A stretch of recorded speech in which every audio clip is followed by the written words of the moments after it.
Mais uma vez, atendendo a pedidos, eu vou comentar um trecho de um debate entre um rabino ortodoxo que eu conheço, que é meu amigo, que compartilha comigo a mesma origem. Nós dois somos cariocas e estudamos na mesma escola e frequentamos o mesmo movimento juvenil, o rabino Eliyahu Haski, e um judeu messiânico, o senhor Tzadok.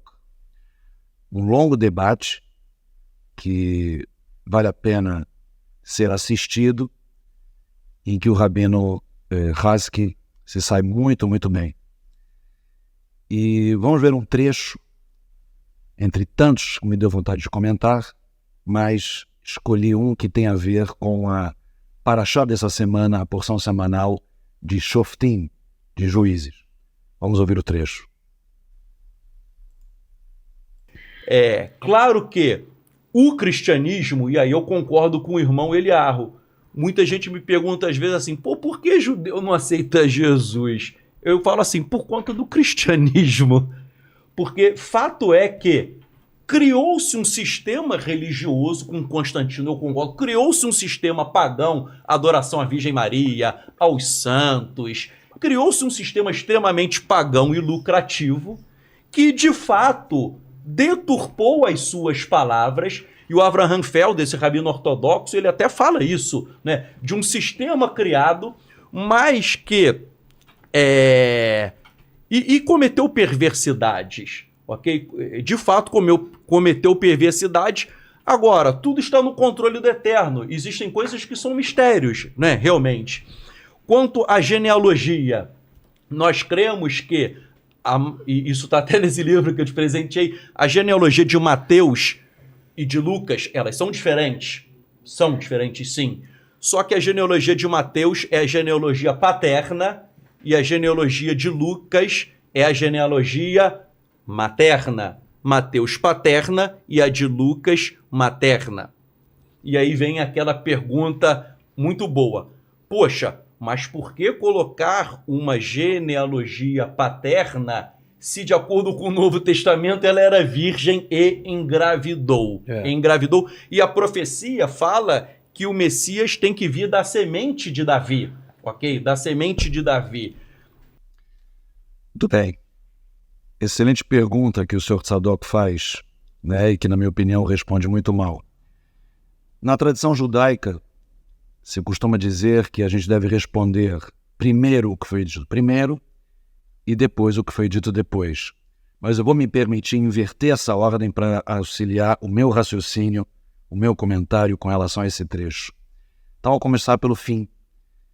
Então, a genealogia de Jesus que aparece no Novo Testamento, que aparece em duas versões, em dois lugares diferentes, nós já abordamos esse problema em um dos 3 vídeos que nós temos aqui no canal sobre a visão judaica do cristianismo e do Novo Testamento, e que eu aconselho enormemente que vocês assistam.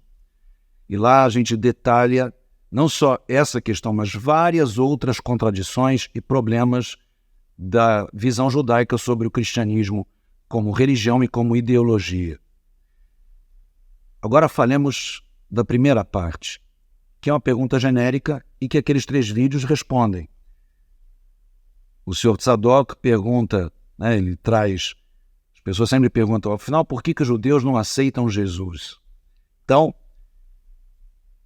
vamos responder de uma outra forma, baseados na nossa Parashá, na Parashá de Shoftim. O judaísmo se baseia em 2 pilares. O primeiro é a revelação do Deus único no Monte Sinai, há 3.335 anos. E o segundo pilar é que, a partir daí, o sistema judaico foi entregue para os seus líderes, para os rabinos, começando com o primeiro de todos, com Moshe Rabbeinu. E a partir daí há uma linha de transmissão judaica de mestre para aluno, de um rabino para o seu aluno, e assim o judaísmo chegou até os nossos dias. Isso se chama, senhoras e senhores, tradição. Há um filme famoso, O Violinista no Telhado, em que esse conceito, tradição, é até tratado de uma maneira até desprezado, né? É feito pouco caso da tradition, como aparece no filme. Na verdade, a tradição é a alma do judaísmo, como é também a alma de outras áreas de atividade humana, como, por exemplo, como nós sabemos que uma pessoa é verdadeiramente médico? É porque ele se formou numa banca de outros médicos. E assim, nós regredimos até os primeiros médicos, Avicena, o Galeno, e assim se formou a tradição da medicina. No judaísmo é análogo, não é diferente. Os rabinos que nós consideramos legítimos até hoje são aqueles que foram formados por rabinos, até chegarmos ao primeiro de todos, o nosso mestre Moshe, Moisés.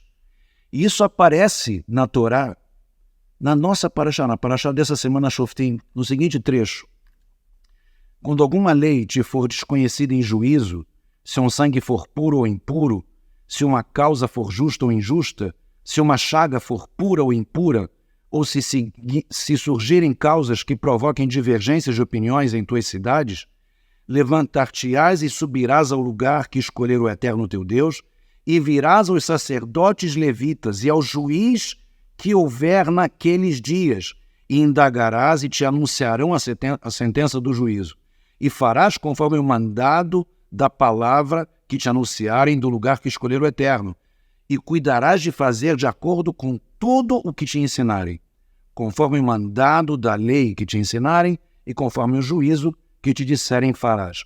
Não te desviarás da sentença que te anunciarem, nem para a direita, nem para a esquerda.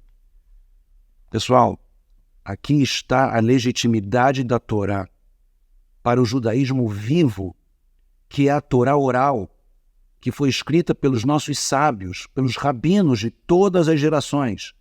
E nós temos uma corrente ininterrupta de tradição de Moshe Rabbeinu até os nossos dias. Nós sabemos exatamente quem foi o líder da geração em cada geração. E nessa tradição nunca quebrada, nós não aceitamos nada que não seja aceito por essa corrente. Então, por esse prisma, o judaísmo tem a sua força, baseado na revelação do Monte Sinai e na tradição judaica da Torá oral. É como se fosse a revelação é a Torá escrita, os 5 livros de Moisés, e depois a continuação, que é o Tanar, o Velho Testamento, mas principalmente o verdadeiro judaísmo vivo, que é liderado pela nossa tradição rabínica. E aquilo que não entrou, não foi aceito por essa tradição, não é considerado judaísmo legítimo. E é por isso que os judeus ortodoxos não aceitam Jesus. Porque naquela época, essa revolução que ele trouxe, ou que seus seguidores trouxeram, sejam os apóstolos ou os romanos, não foi aceita pela tradição judaica vigente, pelo status quo do judaísmo daquela época. E assim é com qualquer outra ideologia. Então, fica aqui o comentário desse debate muito interessante entre o meu amigo Rabino Eliyahu Haski e o senhor Tzadok, que é uma pessoa muito estudiosa, que realmente leu muita coisa, mas que acredita numa ideologia que o judaísmo não aceita de maneira alguma. É isso aí. Tchau.